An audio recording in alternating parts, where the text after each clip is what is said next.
What's up, everybody? Welcome into another episode of the PHNX Suns Podcast. I'm Lindsay here with Espo and Gerald. Want to say what's up to all the early comers in the chat today. We see Judas, Hey Dot, Eli, and Leo and Chantel. Thank you all for being here so early, and everyone else too. We appreciate you guys.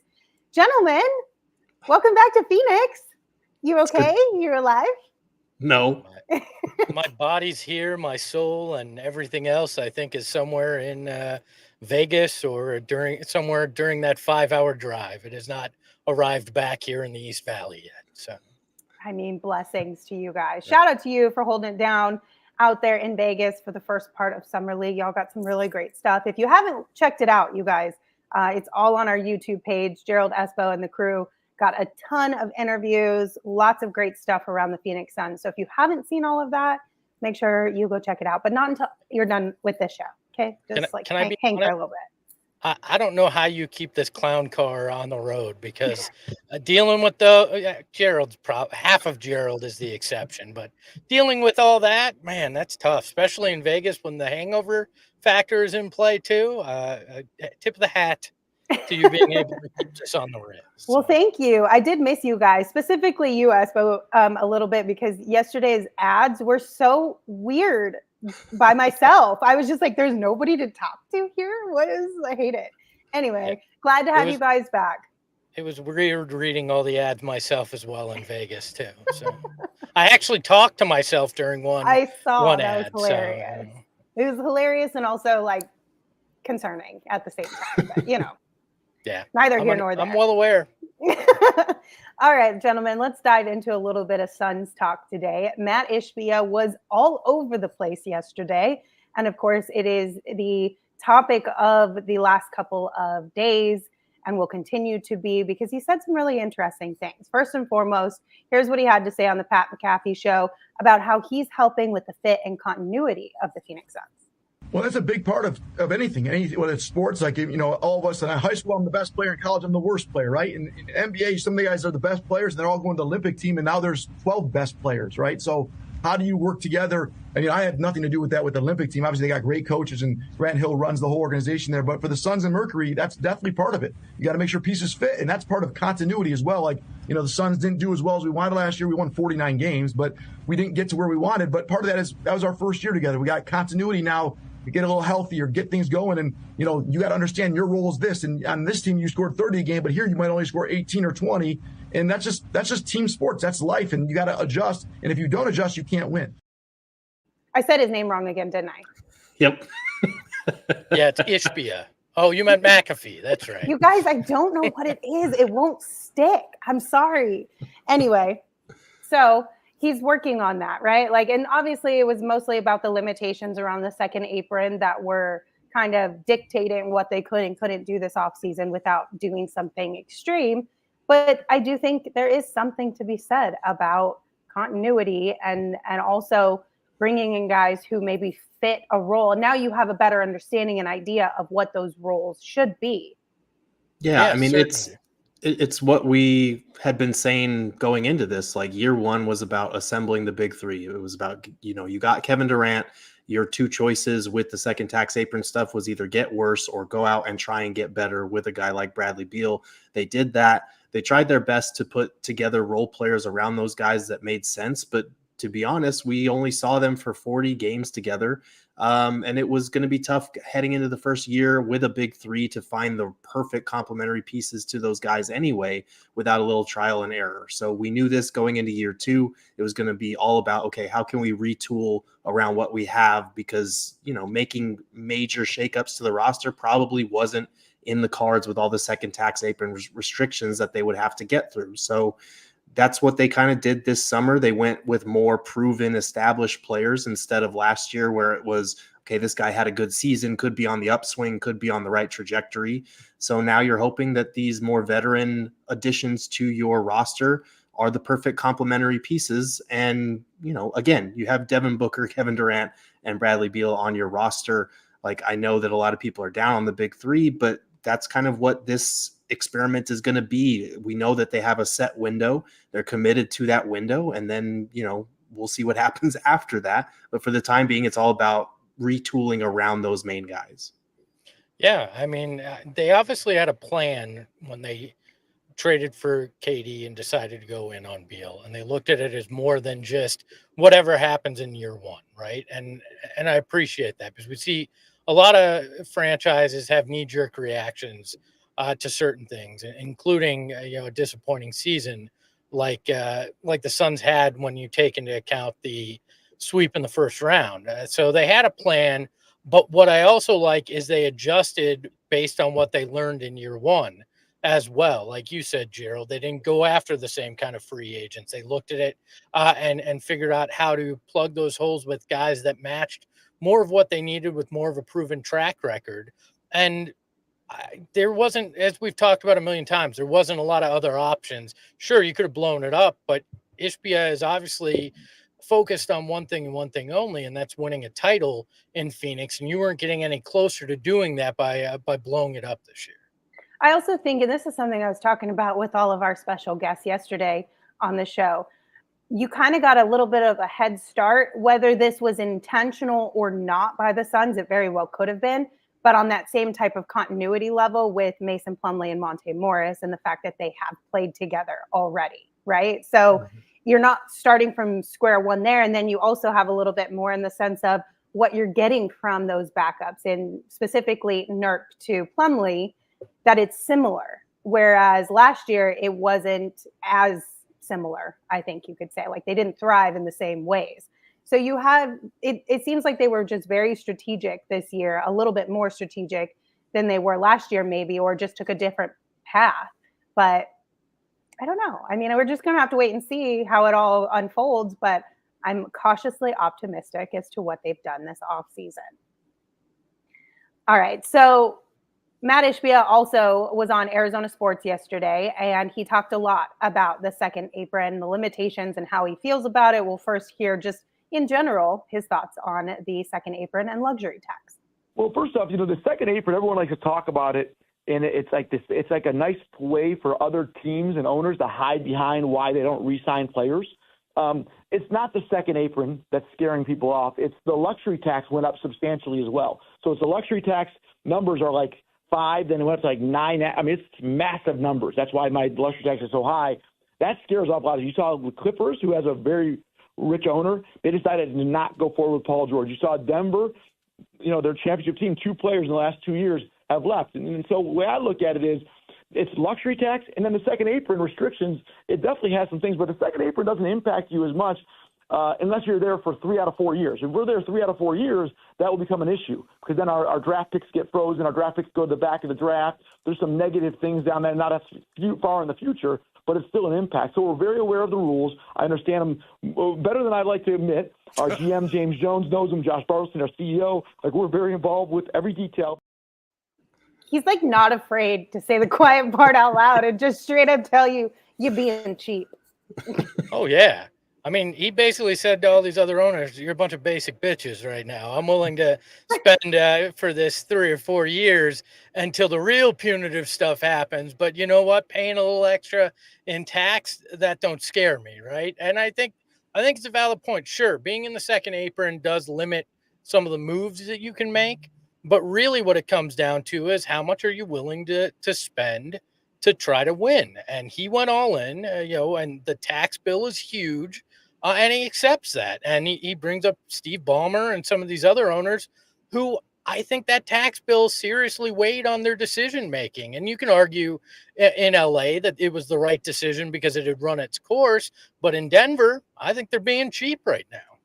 Yeah, no, the point about it being more about the luxury tax than the actual restrictions of the second tax apron is an interesting point, and one that we haven't really talked about much on this show, but it's very valid. I think the second apron is kind of this boogeyman that teams are going to point to as well, we want to keep our flexibility.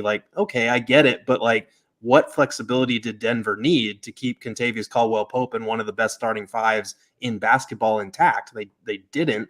I get down the road, it comes with ramifications, but like Mat Ishbia was saying, those, it's when you're in there 3 out of 4 years that the real harsh punishments start to come in with draft picks and stuff like that. So that is an interesting point. I do love the way that he phrased that in terms of it's a way for teams and owners to hide behind it, because that is kind of what it feels like. And as much as people are going to dunk on the Suns for, oh, they're just throwing money at a team that's not going to win, or, oh, they're trying to buy a championship. Shit, any Suns fan would love that after what we had with our last owner. Also, I think it shows outside players who might be interested in coming to Phoenix at some time or some point within their career that, like, hey, I actually really like the way this organization is run, because it's run by an owner who's not afraid to dig deep in his own pockets to put us in the best possible position that they can to win a championship, and also reward me for my hard work and be loyal to me in some capacities. And even if it's loyalty for leverage later on, like, let's be honest, when you look at a Josh Okogie signing or even the Royce O'Neal situation, they're valuable to the Suns, but they could also be valuable as far as flexibility to make moves later on, but they're still getting that payday. So you're getting rewarded one way or another. Even if you do end up getting traded, you're still making that money. And I would rather go to a team that's willing to pay me that money versus being like, no, sorry, we want to avoid the second apron. We want to avoid paying extra in taxes. So we're only going to give you the minimum, even if they can give you more. I just think there's a lot of reasons to be really happy that Mat Ishbia is willing to spend this extra $2 million and some change. Well, I feel like some owners got the hard cap they wanted, because they can, like you're saying, Gerald, point at these ramifications that'll happen. And at least right now, most fans don't understand enough of it to really call bullshit, right? Where apparently Mat Ishbia is not afraid to, when he's talking in front of a mic, say that about it. And he's putting his money where his mouth is. But yeah, somebody in the chat, Los said, Matt playing chess for real. I mean, it does feel like the Suns are being very strategic in their thoughts with this and understand each small ramification and what it means and how you play into that and how you pull back when necessary. Yeah, they're being super smart, because you can see it if you look a few years down the road. And that was something he touched on too, right? Like, they have this window with this big three. And if it doesn't work out, here's the plan. If it does work out, we'll kind of readjust from there. But he did talk about not wanting to be in that luxury tax second apron area come 2026. It just comes down to that 3 out of 4 years, right? So there's certain rules that really impact if you're 3 out of 4 years. So this last year didn't even count. So the next 2 years, we're going to be in the second apron, and we're going to be very expensive. Luxury tax is going to be high this year. It's going to be high again next year, right? And we're going to compete, and then we're going to see how we do. And then the third year, we have to try to get out of it. That would probably be the best and most intelligent decision, because that would make it so our picks are not frozen and not pushed to the back of the draft in 2032 or 2033. I mean, we're far out in the future, but we still are very prudent with that, because we're trying to be competitive all the time, not just for 2 years and off for the next 5 years. So we're very aware of those rules. But at the same time, if we're on the cusp of a championship, we'll have to make those calculated decisions. We're here to try to win a championship, and then when we win one, we're going to try to figure out how to win another one. Like, that's what we're going to try to do. That's our goal. Does it guarantee it? Absolutely not. But I promise you, it gives us a better chance than a lot of other teams, because there's probably 20 teams in the league right now that know they have zero chance of winning a championship next year, and we are not one of them. We've been saying this for a while on the show, in terms of, like, you have this 1 to 3 year window, depending on whether you're an optimist or a pessimist, with this particular big three. And then in the summer of 2026, that's when things are going to reset. That's when Kevin Durant's current contract runs its course. That's when Bradley Beal has that super expensive, I think it's like $57 million player option that's going to be crucial. And a lot of these contracts that they've had on the books are completely off, outside of Devin Booker and now, Royce O'Neal, Grayson Allen, guys like that, who are very tradable as well. So you're going to have a ton of flexibility at that point in time. There's all this consternation over the Suns don't control their own draft picks from now until, 2032 and all this stuff. But it's like, okay, if they don't win a title in the next 2 years, that summer of 2026, as long as you have not failed so miserably that you've, chased Devin Booker out of town and he wants to go somewhere else, you now have the flexibility to chase some max guys and free agents when a lot of really good players could be available. You're going to have a little bit more trade flexibility, hopefully, in that circumstance. You're going to have way more cap room than you currently do now. And if you have to trade a Kevin Durant, or Bradley Beal wants to go somewhere else and you trade him, well, you're not going to recoup all of the draft picks that you gave up to get these guys, obviously, but you're going to get some of them back. You're going to get some draft capital back. And that's what's kind of lost on this whole situation is, yes, these older superstars are kind of depreciating assets in terms of their trade value, but you're not going to be just completely lacking for draft capital if you have to start trading guys and retooling around Devin Booker. So the fact that they have like such an aggressive owner who's willing to spend, who's willing to make aggressive big time moves is a good thing. And if they are able to get under the second tax apron, like 2026 was always the summer that made the most sense to restructure things. I also think there's a couple other factors that could be coming into play here. The new TV deal, which is going to bring an influx of cash into the league. It won't spike all at once, but it'll continue to up that salary cap at a significant rate over the next handful of years. So you're looking at that. I also think you may have an expansion draft on the not so distant horizon. It would not shock me if they announced the expansion teams this fall, and we're talking that summer of 2026, that you're looking at potentially an expansion draft, because Seattle already has an arena. Las Vegas has a building that they could play in. So we're not talking about cities that are going to have to wait to build a building to get the team.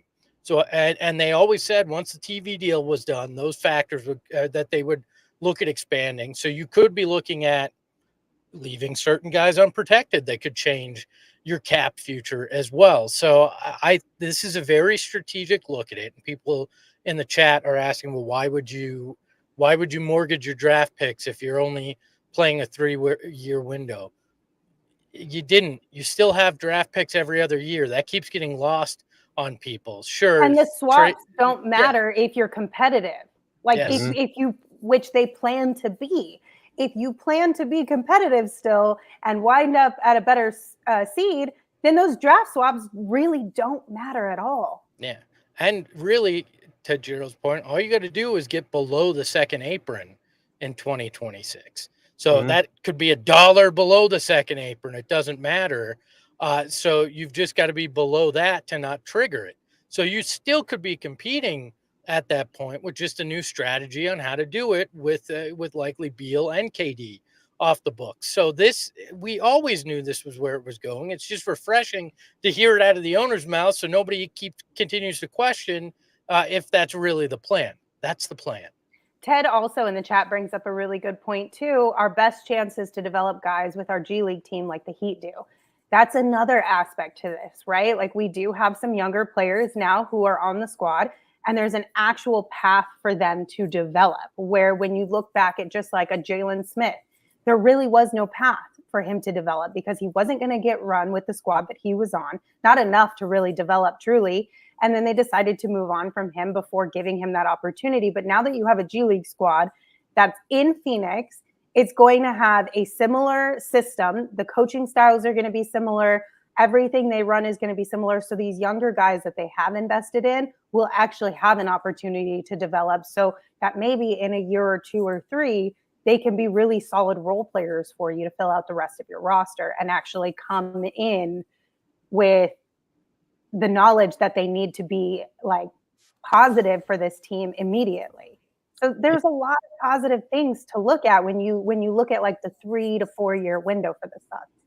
Yeah, we talk about continuity a lot in terms of the guys on the roster building chemistry together and stuff, but that extends to just having the same coaching staff, the same front office, a G League team, everybody on the same page and having that corporate knowledge from top to bottom. Okay, this is how we function on a day-to-day basis. This is the type of offense that we like to run. This is the type of defensive principles that we value. Everything, it's not going to be the same, obviously, replicating what they do at the higher level in the G League, but just having that cohesion there is going to be huge in terms of trying to develop prospects, because we've had so many younger players come through on 2-ways or end of the bench rotation guys who don't really get that fair shake in the rotation because they're not good enough, but they don't have anywhere to work on things within the context of what the Suns would like them to do at the next level. So that's huge as part of this as well. And you could already feel that kind of bleeding over into Summer League. I know it's Summer League, but just hearing assistant coach Vince LaGarza talk about some of the things like,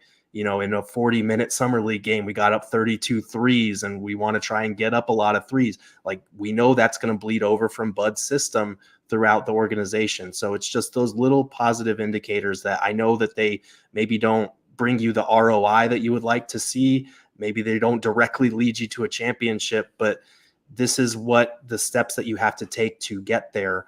And it's good to see that Mat Ishbia is willing to pay every step of the way in order for them to take those steps.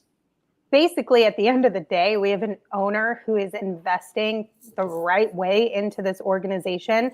Whether or not you agree with the moves that have been made are, to be completely honest, irrelevant, because if you were a fan of any team, you're not going to agree with every single move they make. Like, none of us have ever gone into a single season with any team that we support being like, I am 100% on board with every single player on this team and what their role is going to be. Like, that's just not going to, doesn't happen. But he's doing all the right things. He's willing to dig into his own pocket to spend the money. He is willing to invest in the younger guys, in the facilities, in the actual business side of things, which I know also kind of irrelevant to a lot of people out there, but it does make a difference when you put it all together in the same bucket. So I don't know. Cautiously optimistic, though, again, at the end of the day. All right, we've got more from Mat Ishbia here in just a second. But first, have you guys signed up for Bet365 yet? I was toying around on it this weekend. Put some money down on an MMA fight, didn't win, but I got $150 in bonus bets so that next time, hopefully, I will win. Bet365, whatever sport, whatever moment, it is never ordinary. And right now, new customers can choose between two offers when they open an account at Bet365. All you got to do is use the code PHNX365, deposit $10, and then choose between either the bet and get offer like I did, where you place a bet of $5 or more, and you get $150 in bonus bets. Or you can do the first bet safety net offer if you're like a big baller, where you can place a bet up to $1,000. And if your qualifying bet loses, you receive a matched refund in bonus bets. They also have a ton of really cool things. Like, you can see boosts in there like pretty much every day on a bunch of different options. They have the early payout offers in NBA, MLB, NFL, and a whole bunch more, where if your team goes up by a certain amount, you automatically get the W for that. Whether it's just a regular bet or a part of your parlay, it gets marked as a win for you. So check out our friends over at Bet365. Download Bet365 and use the code PHNX365 when you sign up, and choose your offer and find out why it's never ordinary at Bet365. You must be 21 or older and physically located in Arizona. If you or someone you know has a gambling problem and needs help, call 1-800-NEXT-STEP. Text Next Step to 53342 or visit problemgambling.az.gov. And just a little tidbit from myself: if you are one of those people who tweets or DMs athletes because you lost your bet, you should probably text that number. I thought you were saying you did that, and I was going to be very worried. No. I'm just saying that's that's a really good barometer. Like, if you even think about tweeting or DMing them, then you should probably call the hotline. 1-800 I done screwed up if you're doing that. So look, you asked about if people are big ballers. Well, I am, and you know what that means? I got to hire people, because that's what happens. You move up the corporate ladder when you're a big baller. And I have been involved in a hiring process multiple times, and I'm currently involved in one here at PHNX. Sorry, Lindsay. And so. Oh no! Just kidding. But what a way to find out. Finding quality candidates is difficult. So sifting through hundreds and hundreds and hundreds of resumes to try to find somebody that actually meets your requirements is ridiculously hard. But our friends over Indeed are here to help. They match you with qualified candidates so you can find somebody fast to fill that void that you have at your company. And I love it because they have over 350 million monthly views at their website, right? According to their data. And that is a group that you can pull from. This ain't some rinky-dink operation where you're getting 40 applicants that all didn't have anything to do with your business model. They have people that will come in and help you find what you need. So, and Indeed doesn't just help you hire faster. 93% of employees agree Indeed delivers the highest quality matches compared to other job sites. So that's important as well. So leveraging over 140 million qualifications and preferences every day, Indeed's matching engine is consistently learning from your preferences. So the more you use Indeed, the better it gets. So as our listener or viewer here on the show, you're going to get $75 off a sponsored job credit to get your jobs more visibility at Indeed.com/AllCity. Just go to Indeed.com/AllCity right now and support our show by saying you heard about Indeed on this podcast. Indeed.com/AllCity. Because apparently if I don't say it 3 times, you're not going to remember it. Terms and conditions apply. Need to hire? You need Indeed. All right, gentlemen. Mat Ishbia also spoke about owning basketball teams and what he's learned so far in that role, and if he has to block out some of the noise that comes with it. I'm having the best time ever. So much fun, enjoying it. I love basketball. I wasn't good enough to play at that level, so to be able to be part of it in a small way and give the resources to my coach, my players, my GMs, make sure that they have all the tools to be successful. And so, yeah, the Phoenix Suns, the Phoenix Mercury, we're putting a lot of money, a lot of time into it, but a lot of care and love. That's more important. And, you know, I'm a fan. At the end of the day, are we going to win? I want to win a championship. Are we going to win? Who knows? But we're going to compete. We're going to do our best. Do you hear all the outside noise? You know, because a lot of the conversation about the Suns is Kevin Durant happy? Do they have anything to move? Do they have any money? Are they able to do anything? Do you hear all the outside noise? Do you have to block it out? Because I assume before you're an owner, you're a part of that outside noise as a basketball fan. You're like, the way this is going. Then you become an owner, and all of a sudden you're the one that is in the seat that everybody's kind of aiming at. Do you hear? How do you manage that? I hear it. Some parts it frustrates you because they know they're wrong, but some part of you embrace it and enjoy it because you know what? They don't talk about people in last place. They talk about the teams that have high expectations. We have high expectations with the Phoenix Suns. I got Kevin Durant, Devin Booker, Brad Beal, and guess what? We didn't succeed at the level we wanted to. So we get a little egg on our face. Hey, we're going to retool and come back at it again this year, but we ain't going to stop trying. That's for sure. Mat Ishbia is so sassy, and I'm so here for it. Like, they don't talk about people in last place. They talk about people who actually should have expectations, and that's who we are. I'm like, okay, get it, Mat Ishbia. I love anybody that wants those high expectations, right? That too. Because it's real easy to say, now put that bar close to the floor, and yeah, I'm going to step over it. You're all going to applaud me for putting in minimal effort. But that's not what they want. They want to be held to the highest standard. They want people to be upset and disappointed when something like last year happens, because their goal isn't to just make the playoffs like some of these teams. Their goal is to be the last team standing. So sure, you win 49 games. Sure, you make the playoffs, but even to Mat Ishbia, that's not good enough. And they're trying to figure out, how do we take those next few steps to be at the top? And I will applaud anybody with that kind of attitude. And sure, maybe there's missteps along the way and you don't get there, but that's where you have to start. The foundation is, I want the expectations. I want to be disappointed if I fall short of anything less than a championship. And I want to continue to try and not give up if it doesn't pan out in 1 year. Yeah. Right. Like, heavy lies the head that wears the crown, but heavier lies the head that's been trying to wear the damn thing for 58 years and still hasn't been able to do it, and has had to hear everyone in the kingdom talk shit about it for a decade. Like, I feel like this is exactly what he was telling us at exit interviews. He was saying, like, we embrace those expectations. We want people talking about us. It's an honor. I think he said it on NBA TV the other day. It's an honor that people are talking about us with those expectations.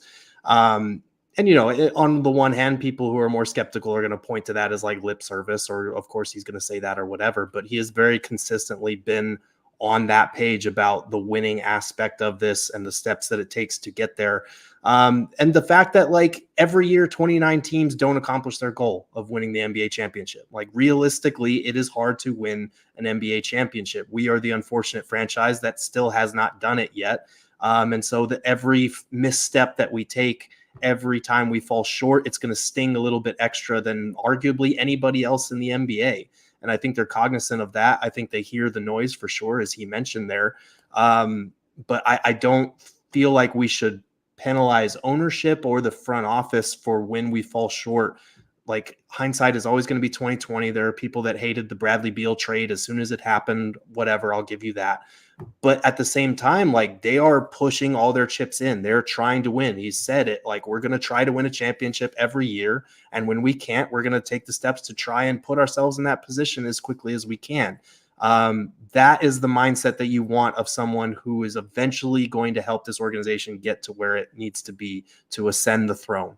Like, maybe it doesn't happen in this next 2 to 3 year stretch. Maybe it doesn't happen next season, but at least they are going to be committed to trying and not taking the cheap way out or taking the long road to rebuilding or whatever it might be. Like, they are always going to do everything in their power to try and get them over that hump. Or not being the Clippers and the Nuggets and hiding behind the second apron as if that's, the end all be all. He's willing to spend. So. Yeah, as William in the chat said, simple fact is Ishbia will never let us go through a playoff drought like we had before. Nope. And I agree. It would be one thing for it if it was like 1 or 2 years where they really had to completely start from the ground up, but I could never see him allowing us to go years and years and years and years where Summer League is our NBA Finals. There's no way. There's no way. Like, he's just not that guy. And I'm very thankful for that because as much fun as we had during those years, it really wasn't a lot. No, it was none. I almost quit. I almost quit the profession. That's how much fun I had. I did quit. I left the team. I said, enough. I gone. All right, I'm out. Yeah, I was in it, but I didn't have the best time, so there's that. Anyway, we just split up the 10 years. I had the first 5. You had the last 5. We both were miserable. We just we had to tag team that one because it was not going to be a good solo match for either one of us. All right, so a lot of people are obviously talking about the comments that he made around Bradley Beal playing point guard for this team. Here's what he said, and then we'll talk about it. Last year also, we weren't sure, was it Beal or Booker going to be the point guard when all those guys were out there? I think it's a little more clear that Brad can do it. He did a great job for the last 4 or 5 weeks of the season. Obviously, didn't have the playoff run that he'd hoped, but he had a great 4 or 5 weeks leading up to it, if you guys remember, at point guard, doing a lot of things. So I think that, along with Monty Morris, along with Booker doing his thing off the ball, Durant off the ball, and obviously a new leader and a coach, Mike Budenholzer, who is not only a great coach, but he's a great leader of men. You're going to see a big difference with some of the things he does. So how are you guys feeling when you first heard that? What was your initial thought? Look, I don't want to pat myself on the back too hard, but everyone that said that Bradley Beal wouldn't be the point guard, you're wrong. I said it in Summer League a few days ago that screw the narrative. Doesn't matter if he scores 20+ points a game. Doesn't matter if people yell and scream that he's not worth the money he's making. If he holds down the point guard position and plays it well, that's all the Suns need because they have Devin Booker, who you heard, Ishbia say, play him off the ball, and Kevin Durant, who they said going to play off the ball. That means Bradley Beal's the point guard, and that's why this is true as well. That's why that Greg Esposito's a smart guy. Like Campbell says, I'm a smart guy. And I don't think I like Espo having access to all the sounders. I'm not sure. Part of me is like, yes, and the other part is like, Go with the latter part. But no, I don't know if I'm fully on board with that. I feel like, yes, I reading between the lines, I think they want to simplify things this season. I think last year they struggled to balance one guy being the point guard, one guy being the point guard, like splitting those things. But ideally, your best offense is still when all 3 of those guys can initiate. And I think they're going to be more selective in how they do that this year, especially because, there was the idea that they weren't using Kevin Durant or optimizing him as best as they could. There was the idea that Booker would get too passive as a scorer when he felt like he was taking on a lot of the point guard duties. There was the fact that Beal did play well down the stretch, kind of being that glue guy, filling multiple roles, being the point guard, being their, defensive guy, whatever. I feel like they're probably going to simplify things going into the season, but I don't think it's going to be an exclusive Bradley Beal is our nominal point guard type thing, because I think you're handicapping yourself and you're depriving yourself of not just Devin Booker's playmaking ability, but also Kevin Durant. So I am interested to see that, but comments from the owner in July about who's going to be the point guard, that's going to be the coach's thing. Well, I think it's important to have one guy that's deemed that, right? Because last year it was, it'll be Brad, it'll be Devin, it'll be Kevin. Like, I don't think that he has to exclusively be the only guy when the 3 guys are on the court, but he should, in maybe 70% of the time, bring the ball up at least. It doesn't mean he has to initiate everything, but we've seen what Devin Booker can do as that guy off the ball that doesn't have to carry the load of dribbling it. We've seen KD last year with some of those turnover issues where maybe you mitigate it, where he's still kind of the fulcrum of certain parts of your offense, but he doesn't have to do as much ball handling at times. I think that's what they're trying to accomplish here, not icing out the other guys in terms of being initiators at any point. And I think it's a smart, have some more defined rules this year in Bud's system and get creative in the way that you use those guys. But, I think that's the closest we're going to get to everybody wanting a real point guard, is to name a guy that's your primary point guard and start there. Yeah, but you also have Monte Morris, which I understand. Like he's still a veteran point guard. He's still a veteran NBA player.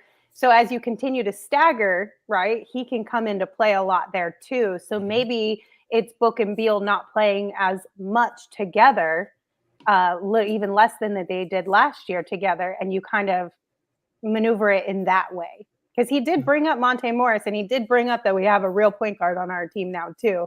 I don't know if that was more like pacifying the point guard conversation or not, but there's a lot of options, because he also talked a lot about how it's not his decision. It's not James Jones' decision. It's not Josh Bartelstein's decision. It is Coach Bud's decision on how he wants to play and utilize all the guys on his roster. And I think that's an important thing that kind of just sort of, it felt like it wasn't the biggest thing that he said in all these interviews, right? So it didn't grab anyone's attention, but I do think that that's really important, because last year, while it may not have been from like the business front office side, it was a lot of like, which coach is doing which. This year, it's Bud's team and Bud's team alone. Yeah, and Bud said at his intro presser and when we talked to him in Vegas, the importance of being able to play with a point guard and the importance of being able to play without one. So I think the fact that they added a true traditional quote unquote point guard in Monte Morris to come off the bench and help them out there, that gives you more flexibility, especially because Morris can play off the ball as well. So it's similar to these guys in the big three who, if you put the ball in their hands in their spots or have them initiate offense, they can be effective. Or if you have the Monte Morris or what they might be envisioning for Beal this season, you can do that too. So for me, that's the big thing. Like, yes, if you want to define roles and simplify things for guys, that's great. Put them in their spots to succeed, even better. But you still want to maintain the flexibility where guys are able to do more than just, Kevin Durant, you're a poster and elbow scorer. Here's where we're going to get the ball every time down. Yeah, and I think what I took from him saying it's Bud's call is that was I'm not saying this, I've talked to our head coach kind of thing, because I don't think Ishbia goes out there and says something like Bradley Beal's our point guard and Devin Booker and Kevin Durant are off the ball when they're at their best, without knowing that that's what Mike Budenholzer thinks, because that does nothing but cause issues. And everything we've heard is that he's a great communicator with people in a circle. So I think that was more of we've talked about this. This is the company line. Yeah. All right. He said a couple other things, so let's dive into those. First and foremost, he spoke about KD and Book playing in the Olympics. Here's what he had to say. Just 1,000% support. I mean, Devin Booker and Kevin Durant, it's an honor that they are selected and they want to represent their country. The last thing I'm going to do is ever say, hey, what about this? Or what about, go over there and win a gold medal, represent our country.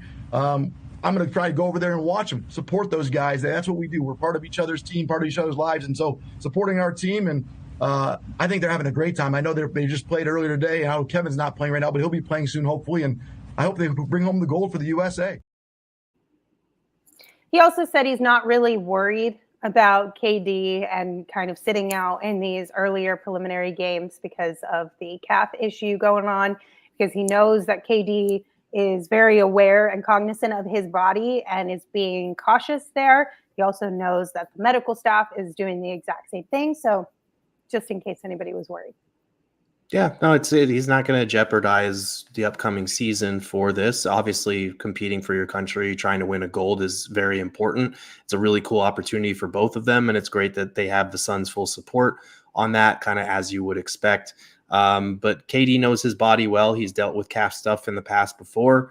So he's not going to go back out there if he's not feeling 100% just to be out there. So everybody, I know it's concerning when you hear about off-season injuries and how they got them. But again, we've talked about this before. These guys can get these types of injuries playing pickup, playing practice, warming up before your first Suns home game, as we saw with KD in the past. Like, it could happen at any moment. So, holding it against them that they're jeopardizing the upcoming season by playing in the freaking Olympics is crazy to me. Well, just go look. Kyrie Irving broke his hand in his workouts, so it can happen at any point. And you're not going to put these guys in bubble wrap and have them do absolutely nothing in the offseason, because then you'll bitch and complain they're out of shape when the regular season comes. So I'm fine with them playing. I just wish I had that Ishbia cash where I could say, you know what?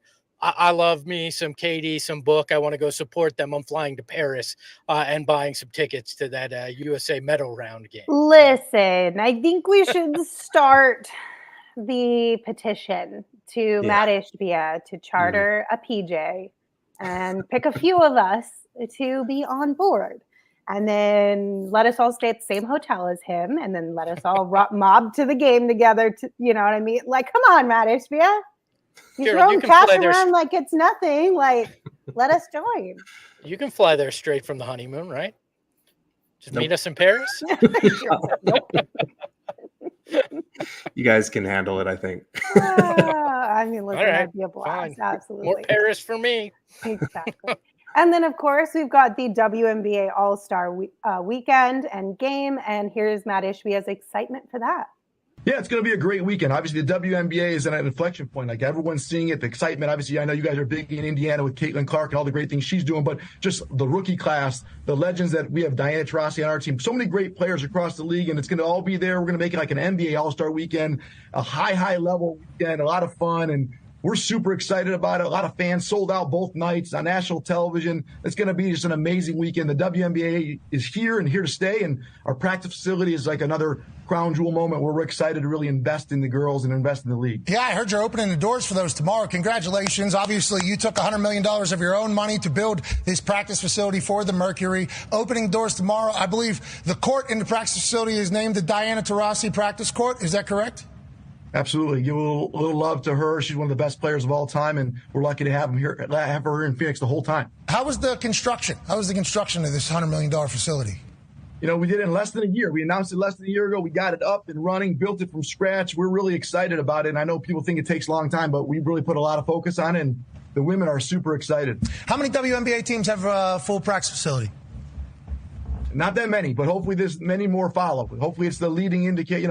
We're elevating the game. We think it's the best facility in all of women's sports, and hopefully others will follow. I'm really impressed with his commitment from top to bottom. Again, very impressed. Hopefully All-Star Weekend will be an absolute blast. Everyone stay safe out there if you're going to be part of the festivities.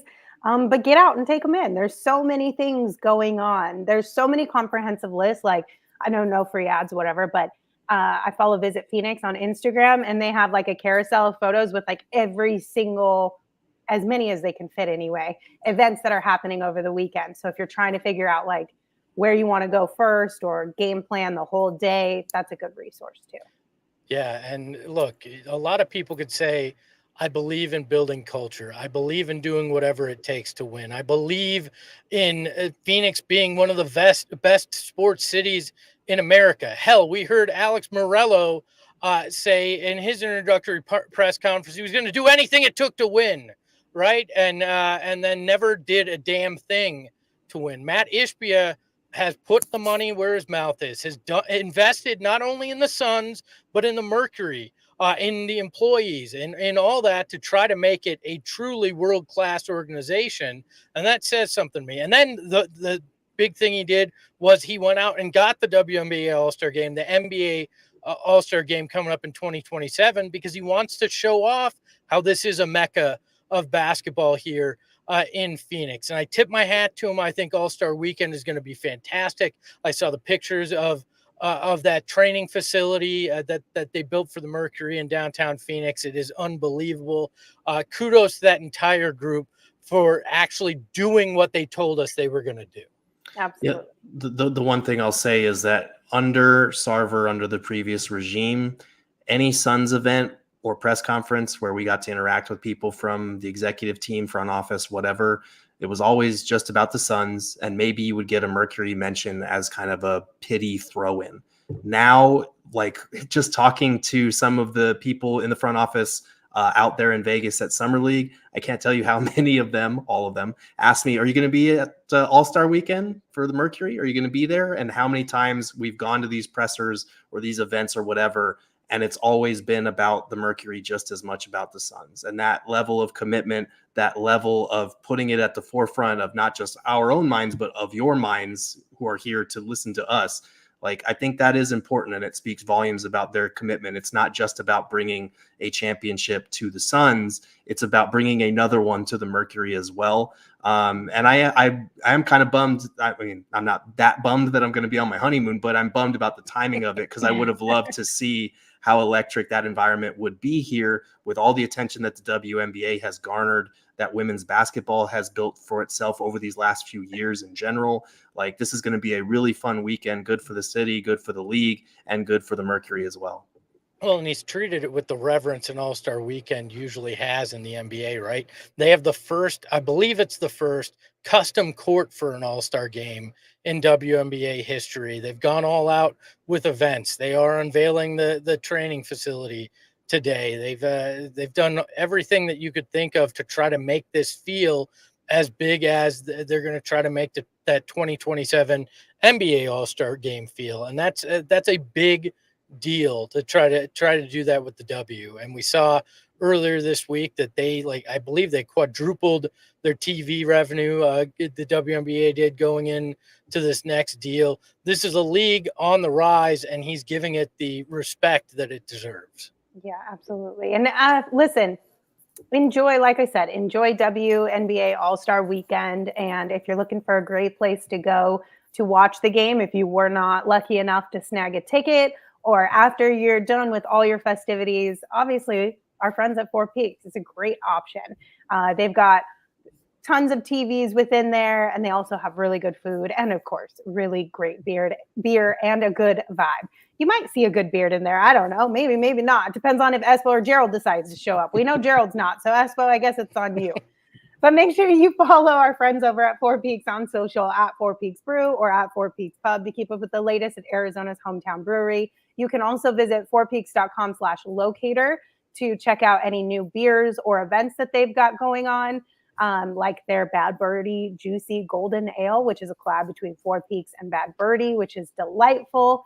But if you head on down to their brewery in Tempe, make sure you get the chicken tendies. And my personal favorite is honey mustard and ranch with their dipping sauces. But don't they have like a Chipotle ranch too? Isn't that what it is? The Chipotle ranch? That sounds right. Yeah, it's really good. If you like a little spice on your sauces. But make sure you are 21 or older, because you have to be 21 or older to drink Four Peaks. And we ask that you please drink responsibly. Look, as you've noticed, I took off the glasses today because I don't have my lighting right in here. I'm getting harsh reflections off of it, which means two things. One, it's tough to read the ad, but two, I need to hook up with our friends at Devin Financial Credit Union because they're going to give me $200 and maybe I can figure this out in here. They've been in the financial business in the Valley for 84 years. They want to make your financial dreams come true. They want to get you in that house, get you in that business, get your kid to college, whatever it is that you're looking to do. They want to take care of you with their offerings that they have. They have loans, they have investment options, they have credit cards, and so much more. But it's not only thing that's great about this. I don't have anything weird that I'm about to do, and I know weird. No. The Oso pun, was that not an Oso pun? No, that was not a pun. I know. No, I'm done with those. I built bridges with all that. I'm done with it. I feel so happy with what I've been able to accomplish with that. And you know what I also feel so happy about is the fact that Desert Financial Credit Union loves to take care of the community. They are big on their commitment to giving back to the community, and they want to give back to you. When you sign up for an online checking account right now at desertfinancial.com/200, they're going to give you $200 in bonuses. It's just that easy. Desertfinancial.com/200.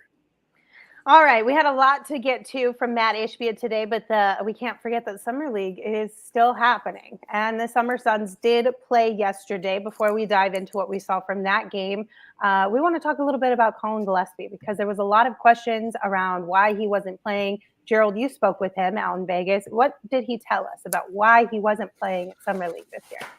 Yeah, it's the same thing we brought up on the show a few weeks ago or whenever it was, that the timing of it just didn't work out in terms of when he signed his two-way contract. Like by the time he had signed it and got down to Phoenix, the Summer League roster was basically already set. They were kind of already there. And so both sides agreed it would probably just be better for him to not play in Summer League, not try to rush that acclimation process to what they were already trying to do. But he was out there in Vegas with the team basically the whole time. When I went to go cover their practice over at Resorts World in Vegas, like he was there, he was getting work in with some of the coaches, some of the other players. And he's been consistent on that. Vince LaGarza, Oso both said the same thing in terms of he's been great. We've been enjoying getting to know him and getting to play with him a little bit. So he is putting in some work behind the scenes with the team to get acclimated, just not on the Summer Suns court, which is kind of a bummer because this roster could definitely use a true point guard of his talents. And it would have been fun to see him out there as well. So there you go. Now we know for sure. Sorry, go ahead, Espo. Just gonna say I was impressed with the kid when we talked with Collin, and it was pretty obvious if he could have been contractually, he would have been out there and competing with these guys. Yeah. We do want to share a little bit of what we did hear from him. So he was asked what he hopes to bring to the Sun squad and why he chose to come to Phoenix. Here's what he said. A sense of calmness. I feel like I'm an elite shooter. I can run the point guard position really well, get guys shots, especially the guys that I'll be playing with or elite scorers. Just find them in spots for them to get the ball and score and have the best opportunity to help us win. I thought it was a really good opportunity. Obviously last year, I think everybody saw they didn't have really many point guards. And obviously we signed Monte, who I've known for a little bit now, been able to play with and work out with him a little bit. Great player. But yeah, the situation fit here, being on a two-way, trying to hopefully earn a contract and just have more opportunity to play. Last year I played a little bit, but not as much, just kind of spot when Jamal went down. So hopefully I'll be able to get a little more opportunity here and show what I can do more consistently. So my first question is, do you think he will truly get that opportunity to play more here with the Suns than he did last year with the Nuggets? Because I feel like it still might be pretty limited for him.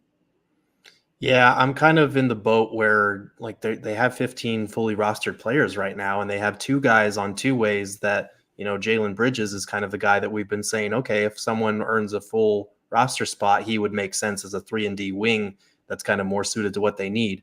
But you never know. Like Monte Morris is coming off a season where he came into it in January with the quad injury. He's fully healthy now, and hopefully he stays that way. But you just never know what's going to happen over the course of the season. But I do feel like it's kind of a situation where, similar to Denver, he might not get that call unless there's an injury that frees up playing time for him, even with a roster that only has one nominal point guard in Monte Morris. I don't know if I see the path to minutes for him as much as I do, someone like a Jalen Bridges. Hopefully I'm wrong, because I would love to see him out there, but it's going to be tough for him. I'm interested because somebody must have said something he liked to sign here, right? And must have heard something that leads him to believe that. Now, look back last year, we saw Saben Lee play a lot. Saben isn't a true point guard that Collin GIllespie can be. I don't know what's going on right now, but that we've seen Collin GIllespie be able to be. Obviously has a lot of he has a lot of confidence. That he exuded that in the time we were talking with him. So if there's a guy that will take advantage of an opportunity, I have a feeling it would be him. But you're right, the path is going to be difficult, and it likely comes if a Bradley Beal gets injured and you have to move Monte up, or a Devin Booker, and then you need that backup point guard, and he plays as that two-way guy. But if you see him flash something in that time that really you think can help this team, maybe he does earn those minutes. And maybe that's just the mindset that with only one true point guard on this roster, if I get an opportunity, they're not going to be able to go away from it at any point. If I get that chance, I'm here to stay. Might just be his mindset. And looking at the injury history of the guys in front of him, he probably thinks that's going to come. Yeah, I mean, this is a guy that will be a stud in the G League for whatever time that he spends in there. If you look at his numbers from last year, it was only 8 games, but 21 points, 10.5 assists, almost 9 rebounds a game. Dude damn near averaged a triple-double and shot just under 40% from 3 on 8 attempts per game. So, like, he was probably too good for that environment, and I do think the fact that he was logging rotation minutes at a stretch of the year last year when they were missing Jamal Murray on a winning team is significant. For those of you who are interested, I did dive into his game over at gophnx.com. So a lot of good stuff over there, and got his thoughts from Vegas on what he might be able to do in his fit in Phoenix and all that good stuff. But the thing that stands out to me is yes, he's a pretty solid playmaker, even though he was kind of sharing the court with Nikola Jokic a lot of the time. But the shooting, as a catch and shoot guy and as a pull-up shooter, he does not hesitate. The biggest thing is that he's just a little bit undersized at 6'1", and that's going to be a hurdle that he'll have to overcome on both ends of the court. But kid's smart. He's got game. He's got a good handle. Like he's clearly got skills, and he's very competitive. So I wouldn't bet against him either. He's got to be heady, though. 8.9 rebounds in the G League, and I swear that 6'1's with like lifts in his shoes, because I stood near him. He's like no more than 2 inches taller than me, and he pulled down 8.9 rebounds. I'm a solid 5'9". All right, so that's impressive to me. Is you got to know and understand the game, even in 8 games in the G League, to get 8.9 rebounds at 6'1". So. I dropped out there for a minute, so I'm sorry if you guys already mentioned this, but that undersized thing, Gerald, that you had mentioned, that was basically the one and biggest knock that Adam Mares over at DNVR was telling about Collin GIllespie when you spoke with him at Summer League. But if you guys haven't checked out that interview, if you want to get a little bit more on Collin, make sure you check that out. It's on our YouTube page. And it's in the article as well, so it's embedded in there. So there you go. Make it even easier for you guys. All right, Summer Suns game, the game we got yesterday, finally got a win. That's exciting. David Roddy has continually gotten a little bit better throughout Summer League so far. Got to see a little more Jalen Bridges. Anything special stand out to you guys from that game? Yeah, how everyone overreacted to one Summer League game. And now I'll admit, like, don't make the mistake of doing the same in the opposite direction now. I will say that. Like, I think David Roddy the last 2 games has been much better. I think people overreacted to a really bad first 4 or 5 quarters of Summer League. And since then, he's been good for this team. I had people tweeting me in the first quarter of last game saying, why is David Roddy taking away shots from the younger guys? Okay, first of all, these are 2 defensive-minded rookies. We were never looking for them to ISO and, pull up threes and do all this stuff. A, he took like 4 or 5 shots in that quarter anyway. And C, like, this is a guy who is starting to get more comfortable in a different role than he would normally fill. And he's been leading these guys. I know people are going to laugh at leadership in Summer League and how, if David Roddy's leading them, what are we doing here?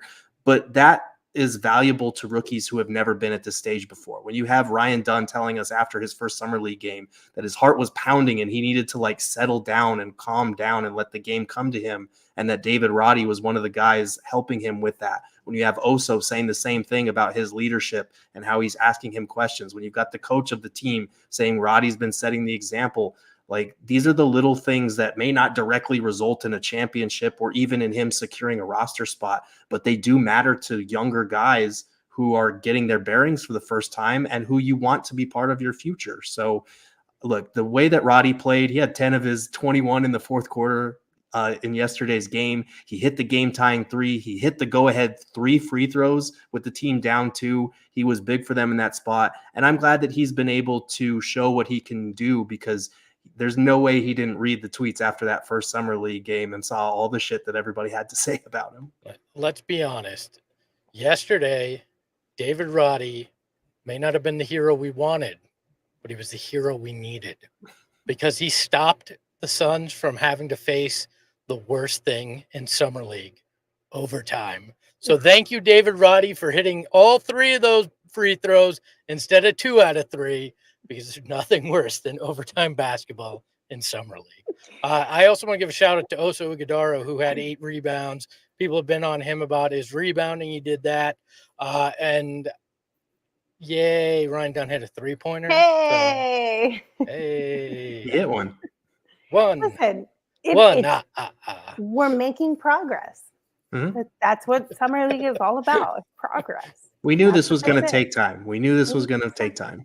We're not going to make the more we make a big deal about the fucking 3-point shooting, the more it's going to be a big deal. So he hit a 3, good, continue to progress. That's what Summer League's all about. Keep getting those reps. That's it.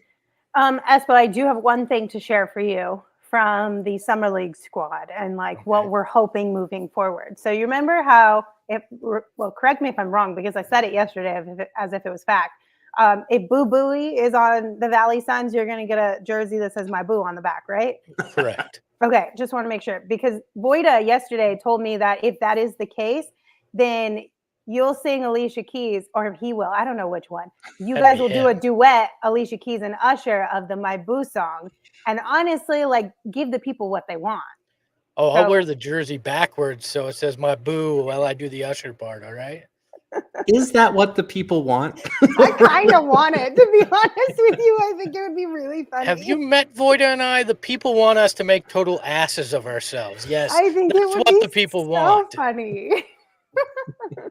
So we need to make this happen. So start planning now. Talk to whoever you got to talk to behind the scenes to make sure that Boo Booey is on one of these squads in some capacity. Because if not, I think we should riot. No? Voida just signing me up for things, and I just go along because I love Voida's creativity. So yes, absolutely. All right. Well, that'll do it for us today on the PHNX Suns podcast. Thank you all for joining us and for being with us in the chat. Make sure you hit that thumbs up button if you're here on YouTube. Rate, review, subscribe wherever you get your podcast, and be sure to give the show a follow on social at PHNX_Suns. Until we see you tomorrow, you can also follow me at Lindsay Smith AZ. You can follow Gerald at Gerald Bourget. And of course, you can follow Espo at Espo. Espo, take us home. Why do I keep saying I'll do things on this show? It never ends well for me. Ahoy, hoy. We all silly like the mayor.